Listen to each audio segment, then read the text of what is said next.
Quick thing about sunlight, bear with me, it'll take 2 minutes, just a dental checkup. Sunlight may be recorded using a sunshine recorder or pyranometer or pyrheliometer. The World Meteorological Organization defines sunshine as direct irradiance from the sun measured on the ground of at least 120 watts per square meter. Direct sunlight brings infrared, visible, and ultraviolet light. Bright sunlight provides luminance of approximately 100,000 candles or candela per square meter of surface. Sunlight is a key factor in photosynthesis, a process crucially important for life on Earth. Remember that when I wrap up the lecture today. What about solar irradiance? Bear with me, it's tough. Irradiance, radiant emittance, and radiant excidence are radiometry terms for the power per unit area of electromagnetic radiation at a surface. Irradiance is used when the electromagnetic radiation is incident on the surface. Radiant excidence, or radiant emittance, is used when the radiation is emerging from the surface. When radiation is not able to escape outside of the Earth's atmosphere, it returns to the Earth, increasing atmospheric temperatures. This is the theory which is key to the global warming cabal, which my term is inhibited radiant excidence. And I'm not going to get into a political global warming discussion here today. I'm going to touch on it at the end, but basically, they have fudged their numbers, that's a fact. I may be talking about something later called artificially induced climate change, but those are factors. So, let's look at solar irradiance from the years 1611 to the years 2001, or sunlight. And once again, you can see, in the mid to late 17th century, not great sunlight. And then again, we have a severe dip just before the period that we're talking about. Okay?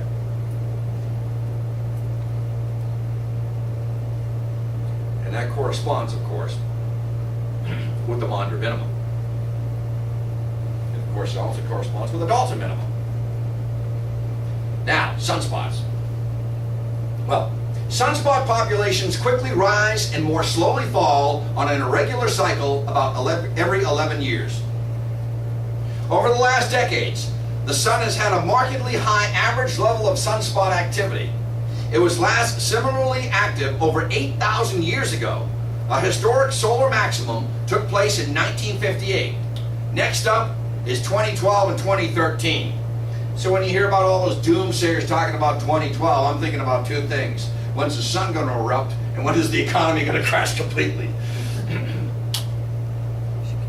From 2008 to 2010, sunspot activity has dropped off dramatically. We are waiting for solar cycle 24 to begin, and it will begin soon.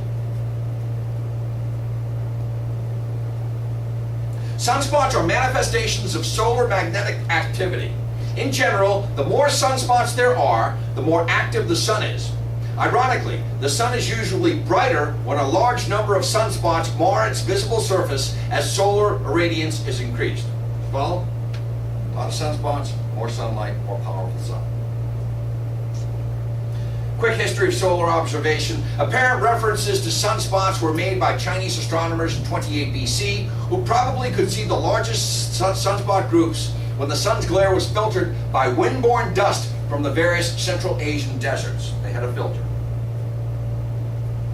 A large sunspot was also seen at the time of Charlemagne's death, circa AD 813.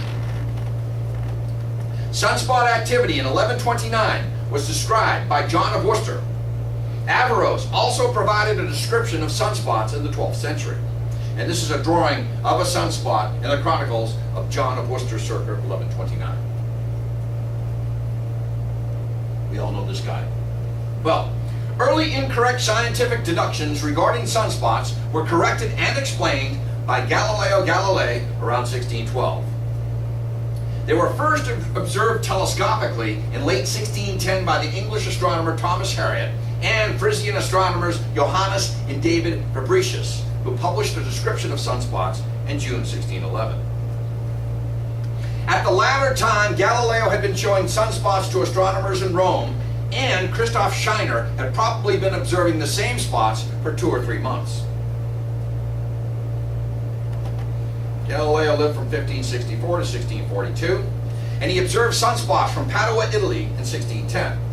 Well, he got called before Pope Urban. He supported Copernicus's view of a heliocentric solar system, sun-centered. This got him into trouble with Pope Urban VIII and led to a house arrest for the rest of his life after a publicized inquisition. He observed the surface of the sun at dusk through his telescope, when mist had obscured the glare. He observed dark spots on its surface and applied a rotation rate correctly to the sun of 25 days. Galileo never went blind due to solar observations. He contracted cataracts and glaucoma in his early 70s. One of my heroes in astronomy, bit nuts, but we'll talk about him. William Herschel, 1738 to 1832. He's the first to scientifically detail and catalog sunspots, and his son John would also follow in his footsteps, a great astronomer. Well, William Herschel discovered Uranus on March 13, 1781. He later discovered 2 moons of Saturn and two moons of Uranus, or Uranus. Compiled extensive catalog of nebulae and theorized on binary star systems. If you ever look at the Big Dipper, the second star out from the handle, if you look at the handle, 1, 2, 3, then the Dipper, the second one is a double-double. It's a double binary system, a star going around another star system and a star going around that system. He also coined the term asteroid and discovered infrared radiation. He also claimed that the sun had an atmosphere and was full of living creatures on December 18, 1795. But hey, he did extensively catalog sunspot activity. Now, the great solar flare of 1859, if you went to the New England History Festival last year, I did a hasty presentation on this, but it truly was a great solar flare. It happened at 11:18 a.m. on the cloudless morning of Thursday, September 1st, 1859, when 33-year-old Richard Carrington, widely acknowledged to be one of England's foremost solar astronomers, sketched some wild magnetic activity on the surface of the sun. That's his drawing there. Just before dawn the next day, skies all over planet Earth erupted in red, green, and purple auroras so brilliant that newspapers could be read as easily as in daylight. Telegraph systems worldwide went haywire as spark discharges shocked the operators and set the telegraph paper on fire. Even when telegraphers disconnected the batteries powering the lines, aurora-induced electric currents in the wires still allowed messages to be transmitted. Just imagine one hitting today with all the electronics we have. Now, solar surface activity impacts Earth's weather and climatology.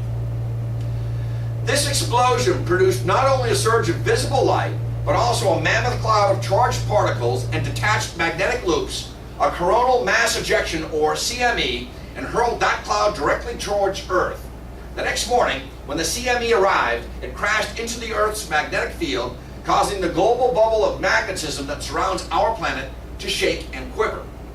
Researchers call this a geomagnetic storm, and rapidly moving fields induced enormous electric currents that surged through telegraph lines and disrupted communications.